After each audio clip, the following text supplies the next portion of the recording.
함께 나눈 말씀 요한복음 4장 46절로 54절 말씀입니다. Today's passage from Book of John, chapter 4, verse 46 through 54. 우리 요한복음 4장 46절로 54절 말씀 한 절씩 말씀 읽도록 하겠습니다. 제가 먼저 46절 말씀 읽습니다. 예수께서 다시 갈릴리 가나에 이르시니 전에 물로 포도주를 만드신 곳이라 왕의 신하가 있어 그의 아들이 가버나움에서 병들었더니 그가 예수께서 유대로부터 갈릴리로 오셨다는 것을 듣고 가서 청하되 내려오셔서 내 아들의 병을 고쳐주소서 하니 그가 거의 죽게 되었습니다. 예수께서 이르시되 너희는 표적과 기사를 보지 못하면 도무지 믿지 아니하리라. 신하가 이르되 주여 내 아이가 죽기 전에 내려오소서. 예수께서 이르시되 가라 내 아들이 살아있다 하시니 그 사람이 예수께서 하신 말씀을 믿고 가더니 내려가는 길에서 아이가 살아있다. 그 낳기 시작한 때를 물은즉 어제 7시에 열기가 떨어졌나이다 하는지라. 아버지가 예수께서 내 아들이 살아있다 말씀하시는 그때인 줄 알고 자기와 그 온 집안이 다 믿으리라. 함께 있습니다. 이것은 예수께서 유대에서 갈릴리로 오신 후에 행하신 두 번째 표적이니라. 아멘. 예수님의 표적 두 번째 시간입니다. 요한이 예수님께서 그리스도이심을 증명해 보여주기 위해서 요한복음을 저술했습니다.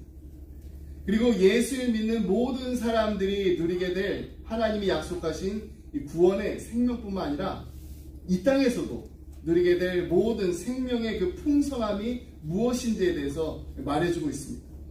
그래서 요한은 예수님이 누구신가 이것을 7가지로 요약했습니다. 이것을 신학자들은 7가지 표적이라고 합니다. Seven signs of Jesus. 근데 왜 기적이 아니라 미러클이 아니라 표적이라고 했을까요? 사인이라고 했을까요? 그 이유는 요한이 기록한 이 7가지 기적들이 바로 예수님이 그리스도이심을 보여주는 사인들이기 때문입니다. 요한복음에 나오는 7가지의 그 표적은 예수님이 모든 것의 주인이심을 나타내고 있습니다. 지난주 우리는 가나의 혼인잔치에서 물이 변하여서 포도주가 된 그 표적을 통해 예수님은 우리 인생의 지뢰주, The Master of Quality이심을 알게 되었습니다. 우리 인생을 정말로 새롭게 변화시키시는 창조하시는 분이 바로 우리가 믿고 따르는 예수님입니다. 자, 그렇다면 오늘 본문에 나오는 왕의 신하의 그 아들을 치유하신 그 표적은 예수님이 어떤 분이시라는 것을 말해주고 있나요? 이 표적은요, 갈릴리 가나에서 20마일 이상 떨어진 가버나움에 있는 아들을 고치신 것입니다. 이것은 다시 말해서 예수님이 거리와 공간의 주이심을 나타내고 있습니다. The master of distance or space. 여러분, 성경에 중요한 단어들이 참 많이 있습니다. 그 중에 가장 중요한 단어를 꼽으라면 단연코 믿음일 것입니다. 그런데 성경이 말하는 이 믿음은요, 크게 2가지가 있습니다. 하나는 구원받는 믿음입니다. 또 하나는 우리의 삶에 역사하는 믿음입니다. 그럼 우리는 무엇으로 구원을 받나요? 바로 믿음으로 받습니다. 이것을 우리는 구원받는 믿음, saving faith이라고 합니다. 그럼 우리가 구원받은 후에 어떤 믿음으로 이제 살아가야 할까요? 바로 주님께서 말씀하신 대로 순종하며 살아가는 역사하는 믿음이 필요합니다. 이 역사하는 믿음, working faith에 대해 하나님께서 오늘 본문 말씀을 통해 아주 중요한 교훈을 주십니다. 그것은 바로 우리는 고난 앞에서 절대로 실망할 필요가 없다라는 것입니다. 오늘 본문의 이야기는 병든 아들을 고치고자 하는 이 아버지의 모습으로부터 시작됩니다. 헤롯의 신하였습니다. 헤롯의 신하였던 그가 오늘날로 말하면은 이 고위 공무원에 해당되는 아주 높은 지위에 있었습니다. 유대인이었던 그는 로마가 자신의 그 나라를 다스릴 때 아주 어렵게 높은 관직의 자리에까지 올라가게 된 거예요. 그러니까 소위 우리가 말하는 어려운 환경 속에서 자수성가한 사람이라고 말할 수가 있습니다. 아마 주위 사람들에게 많은 부러움을 샀을 것입니다. 그러나 그 높은 지위와 성공에도 불구하고 그에게는 그가 가지고 있었던 그 지위로서도 도저히 해결할 수 없는 한 가지 문제가 있었습니다. 그것은 바로 사랑하는 아들이 병에 걸려 죽게 된 것입니다. 높은 지위에 있었습니다. 그러니까 이 병든 아들을 위해서 얼마나 많은 방법으로 아들의 병을 치료해보려고 했겠습니까? 그러나 그 모든 것이 다 허사였습니다. 많은 노력을 기울였음에도 불구하고 그의 아들은 죽음 직전에 다다랐습니다. 46절로 47절 말씀을 함께 보겠습니다. 예수께서 다시 갈릴리 가나에 이르시니 전에 물로 포도주를 만드신 곳이라 왕의 신하가 있어 그의 아들이 가버나움에서 병들었더니 그가 예수께서 유대로부터 갈릴리로 오셨다는 것을 듣고 가서 청하되 내려오셔서 내 아들의 병을 고쳐주소서 하니 그가 거의 죽게 되었습니다. 더 이상 어떤 방법은 통하지가 않습니다. 근데 이 절박한 그 상황 속에서 자신의 그 아들을 살리기 위해서 아버지가 한 일이 있어요. 지금까지 여러 방법을 많이 썼는데 한 번도 하지 않았던 일을 시도한 것입니다. 그것은 바로 예수님을 찾아가 아들을 살려달라고 부탁했던 일. 근데 여러분, 이런 이 당시 상황을 볼 때 이게 결코 쉬운 일이 아니었습니다.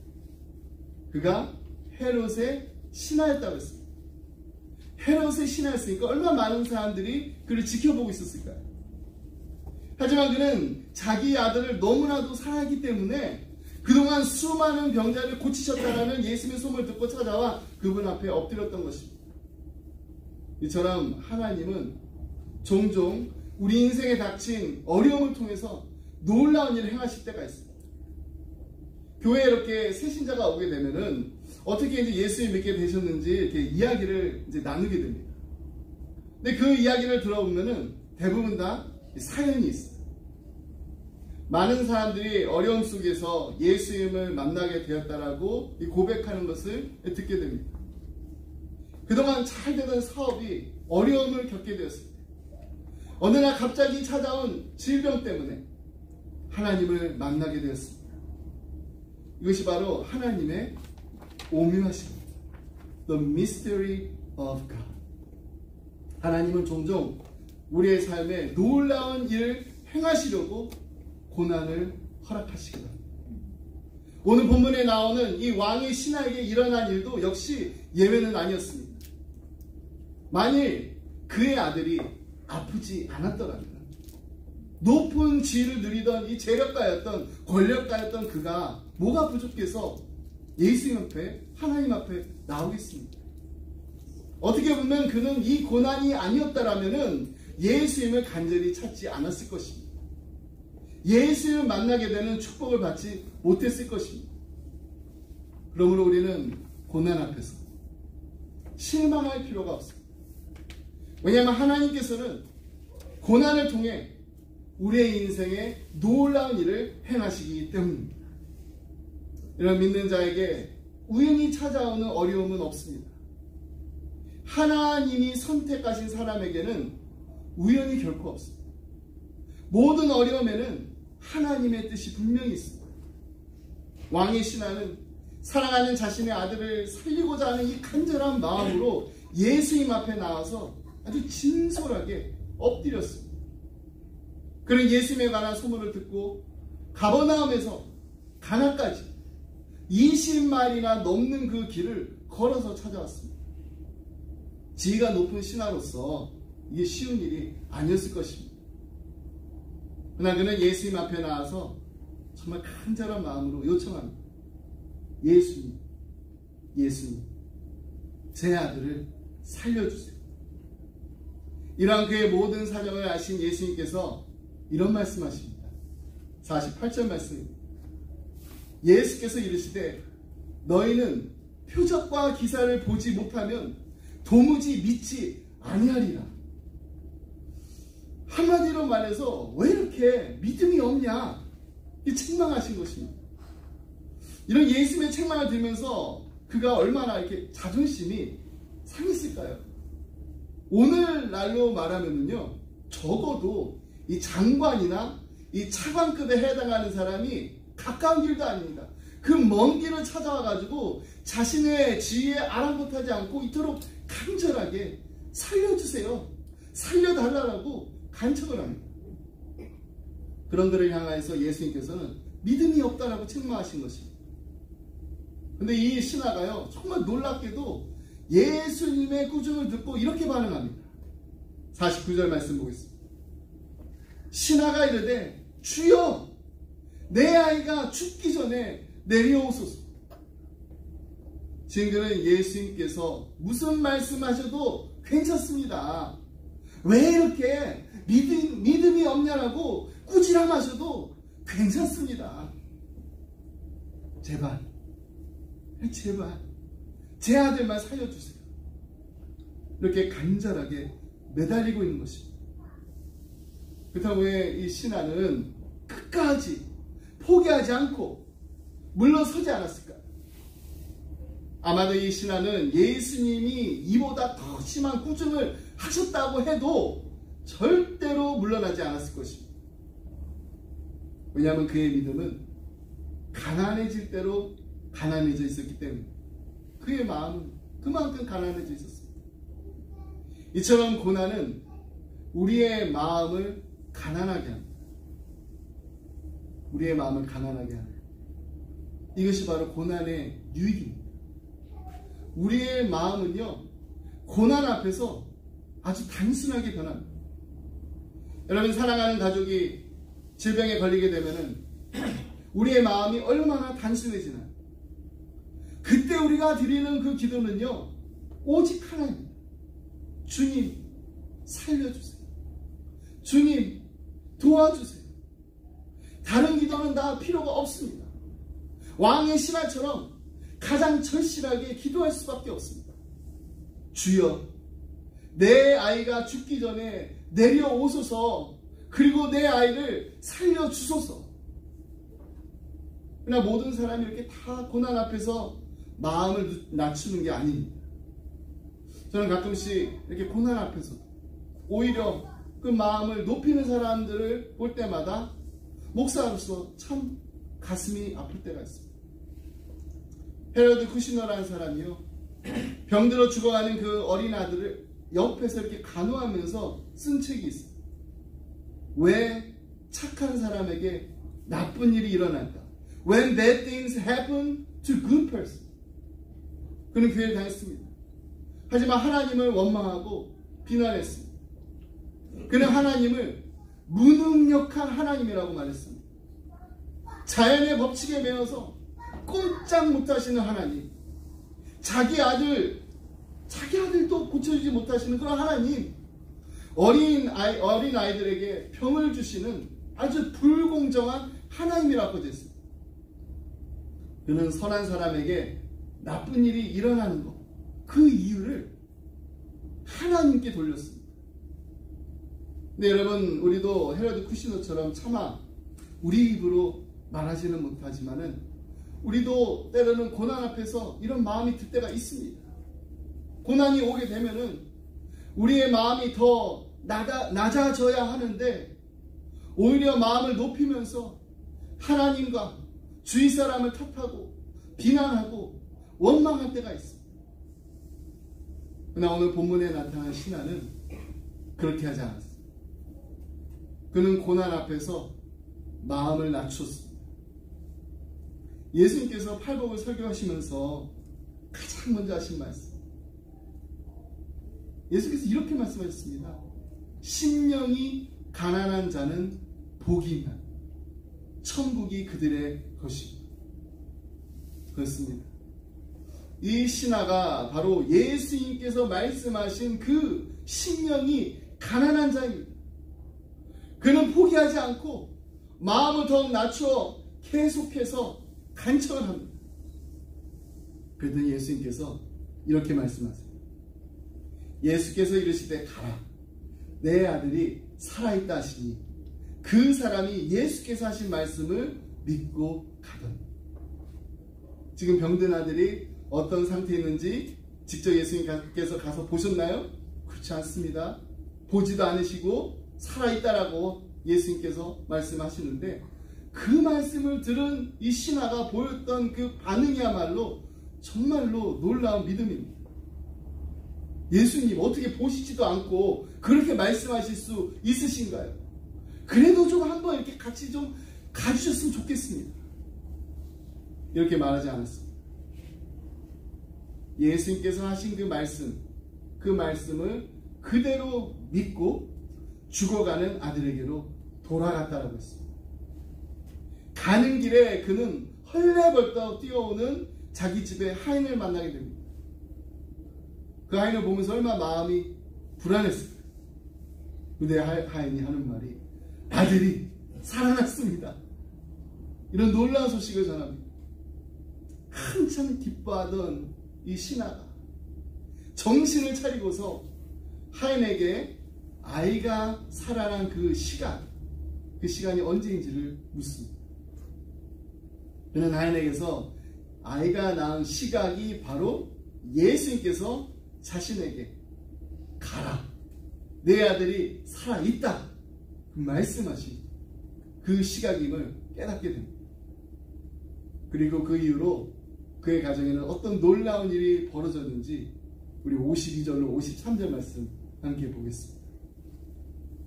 그 낳기 시작한 때를 물은즉 어제 7시에 열기가 떨어졌나이다 하는지라. 그의 아버지가 예수께서 내 아들이 살아있다 말씀하신 그때인 줄 알고 자기와 그 온 집안이 다 믿으니라. 아멘. 온 집안이 다 믿었다. 여러분, 우리가 고난을 당할 때 다른 사람들을 보지 말아야 합니다. 원망의 마음을 품지 말아야 합니다. 고난 앞에서 우리 마음을 높이지 말아야 됩니다. 낮출 수 있을 만큼 낮춰야 됩니다. 왜 이런 고난이 나에게 닥쳤는가? 고난이 오게 된 그 수많은 이유를 찾아내서 우리의 마음을 복잡하게 할 필요가 없습니다. 오히려 우리의 마음을 낮추어서 주님만을 바라보는 시간이 돼요. 그리고 하나님의 말씀과 하나님의 능력을 그대로 믿고 인정하는 믿음을 가지고 나아가야 돼요. 이 신하는요, 예수님께서 말씀하신 그 말씀을 그대로 믿고 집으로 돌아갔습니다. 결코 쉬운 일이 아니었을 것입니다. 하지만은 그는 그 어려운 상황 속에서도 예수님의 능력을 믿었습니다. 예수의 말씀 그대로 믿고 돌아갔습니다. 그리고 마침내 그는 문제가 해결되었다는 기쁜 소식을 듣게 되었습니다. 근데 여기서 우리가 한 가지 더 꼭 잊지 말고 기억해야 되고 알아야 될 것이 있습니다. 그것은 바로 하나님께서 인정하시는 역사하는 믿음은 그냥 문제 해결에만 그치는 믿음이 아니라는 것입니다.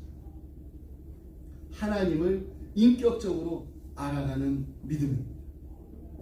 신하와 그의 가정에 아들이 살아난 것보다 훨씬 더 위대한 일이 벌어졌습니다. 그 일이 오늘 본문 말씀 53절에 이렇게 기록되어 있어요.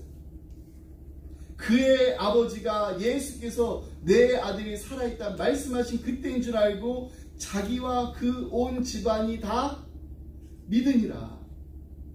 여러분, 우리의 믿음이 그냥 문제 해결에서만 끝난다면은 그것은 미신이지 성경의 믿음이 아닙니다. 성경에서 말하는 참 믿음은 어떤 믿음입니까? 오늘 본문의 신하처럼 하나님의 역사를 맛보고 또 인격적으로 하나님을 더 깊이 만나게 되는 믿음입니다. 하나님을 만나게 되면은 내 병이 고침받는 거 아무것도 안 돼. 나를 부유하게 하는 돈 아무것도 안 돼. 왜 그런가? 하나님을 만난 그 기쁨이 너무나도 놀랍기 때문입니다. 우리는 늘 이 땅의 것이 그냥 잘 풀리기만을 바라지만은 하나님의 생각은 다르십니다. 하나님은 우리의 속사람이 강건케 변화되어서 하나님을 더 깊이 알게 되기를 바라십니다. 우리를 너무나도 사랑하시는 그 하나님을 만나서 구원받은 하나님의 자녀로서 날마다 하나님과 동행하는 그 기쁨, 그 기쁨이 넘치시기를 주님의 이름으로 축복합니다. 아멘. 말씀 맺습니다. 유명한 찬송가 작가 페니 제인 크로스비 여사는 시각장애인으로서 이 어려움이 있었는데 그걸 다 극복하고 95세까지 살면서 무려 9,000편의 찬송시를 지었다. 9,000편입니다. 그녀가 55세 되었을 때예요. 근데 생활비로 이제 $5가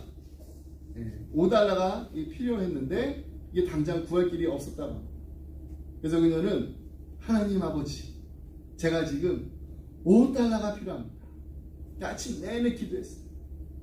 근데 그 기도를 마치고 나니까 띵동 하고 이렇게 초인종이 울렸습니다. 어느 신사가 이 그녀의 동네에 이렇게 출장을 오게 됐는데 마침 크로스비 여사가 그곳에 산다는 말을 듣고서 집을 방문한 거예요. 만나고 싶었어요. 크로스비 여사에게 찬송에 너무나도 큰 은혜를 받았다 이런저런 이야기를 나누고 헤어지는데 그 신사가 이렇게 돌돌돌 말려있는 그 종이를 그녀의 손에 이렇게 쥐어줬어요. 나중에 이렇게 옆에서 이렇게 일 도와주신 분에게 그걸 펴보라고 하니까 $5 지폐였어요. 한치의 오차도 없이 채워주시는 주님의 은혜에 감격한 그녀가 그 자리에서 하나님께 감사드리면서 감사의 시를 썼어요. 그 시가 바로 오늘 우리 함께 보는 찬송가 384장 나의 갈 길 다 가도록 나의 갈 길 다 가도록 All the way my Savior leads me. 나의 갈 길 다 가도록 예수 인도하시고 내 주 안에 있는 긍휼 어찌 의심하리. 믿음으로 사는 자는 하늘 위로 받겠다. 무슨 일을 만나든지 만사 형통하리라. 아멘. 나의 갈 길 나가도록 예수 인도하시니 어려운 일 당할 때도 족한 은혜 주시니 아멘. 나는 심히 고단하고 영혼 내어 가라나 나의 앞에 반석에서 샘물나게 하시니 아멘. 나의 갈 길 다가 예수 인도하시니 그의 사랑 어찌 큰지 말로 할 수 없도다. 성령 감화받은 영혼 하늘나라 갈 때 영영 부를 나의 찬송 예수 인도하시니 아멘. 그렇습니다.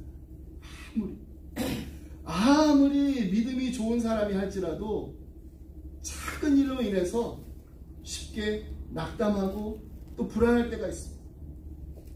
하지만 우리 일생이 다 가도록 한치, 정말 한치의 오차도 없이 채워주시는 그 주님이 나를 인도하신다는 것을 우리가 믿는다면은 우리는 무슨 일을 만나든지 감사가 넘치는 믿음의 고백을 드릴 수가 있습니다.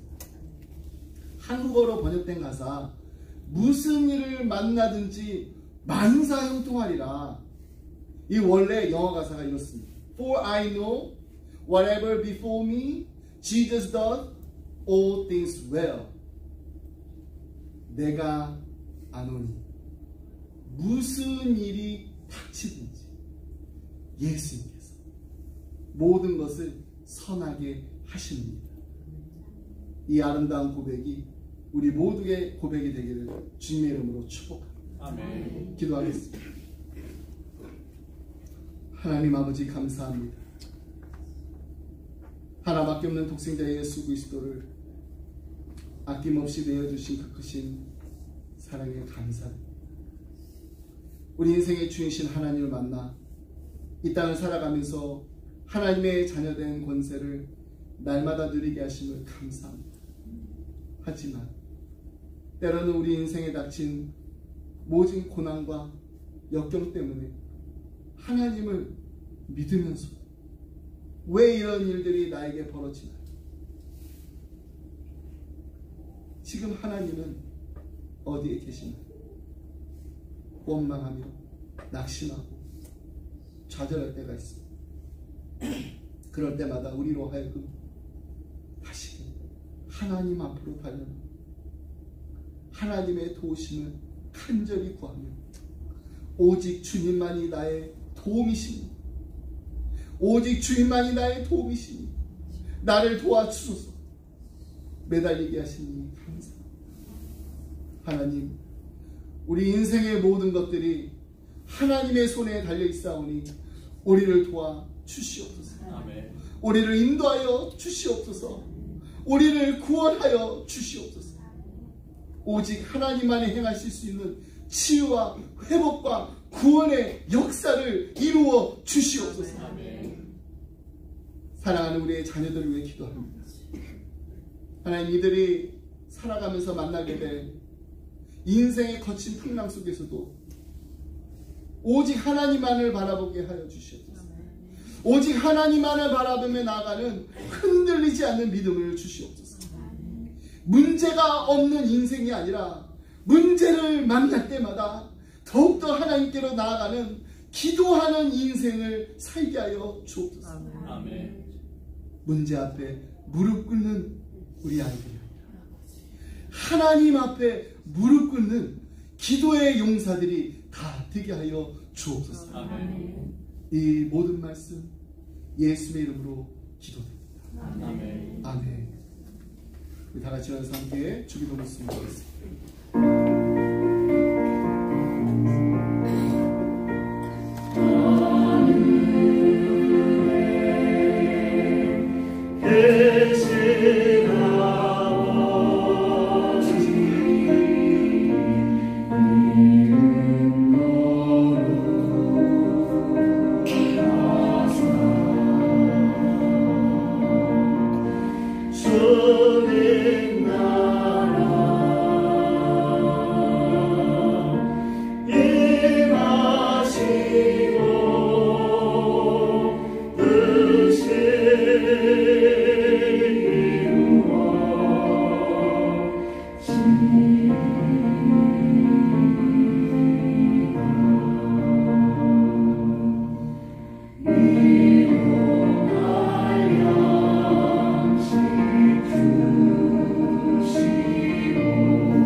이제는 우주 예수 그리스도의 은혜와 하나님 아버지의 그 크신 사랑과 성령님의 감동감화 교통하신 나의 갈 길 다가도록 예수님께서 인도하시니 내 주님 안에 있는 긍휼 어찌 의심하며 믿음으로 사는 자는 하늘의 위로를 받겠네. 하나님, 하나님의 위로가 필요합니다. 하나님의 도우심이 필요합니다. 하나님의 구원의 오른팔로 우리의 인생을 붙잡아 주시옵소서. 아멘. 오직 하나님께서만 이루실 수 있는 기적을, 이사를 우리의 가정에, 우리의 삶에, 우리의 자녀들에게 임하여 주시옵소서. 아멘. 그래서 살아계신 하나님, 역사하신 하나님, 우리와 함께 하시는 하나님을 우리의 입술로 뿐만 아니라 우리의 삶으로 증거할 수 있는 은혜를 내려 주시옵소서. 아멘. 간절한 마음을 기도하며 이 자리를 떠나는 사랑하는 성도님들과 가정과 생업이 그 주님의 몸된 교회 지금부터 영원토록 함께 하시길 간절히 축원하옵나이다. 아멘. 아멘.